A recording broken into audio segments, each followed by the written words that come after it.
మన హిందూ ధర్మం ప్రకారం ఎన్నో వృక్షాలను దైవ సమానంగా భావిస్తాం. ఇలా దైవ సమానంగా భావించే వాటిలో పారిజాత వృక్షం ఒకటి. ఈ పారిజాత వృక్షం సముద్ర గర్భం నుంచి ఉద్భవించిందని పురాణాలు చెబుతున్నాయి. ముఖ్యంగా పారిజాత పుష్పాలతో విష్ణుమూర్తిని పూజించడం వల్ల అష్టైశ్వర్యాలు కలుగుతాయని భావిస్తారు.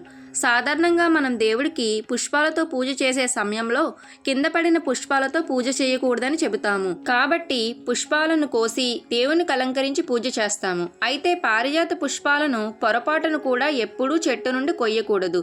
ఈ పుష్పాలు రాత్రి సమయంలో వికసించి తెల్లవారే సమయానికి నేలపై రాలుతాయి. ఈ విధంగా రాలిన పుష్పాలతో పూజ చెయ్యాలి. దేవతలు, రాక్షసులు అమృతం కోసం సాగరమదనం చేస్తున్న సమయంలో సముద్ర గర్భం నుంచి పారిజాత వృక్షం ఉద్భవించింది. అప్పుడు విష్ణుమూర్తి పారిజాత వృక్షాన్ని స్వర్గానికి తీసుకుని వెళ్లారు.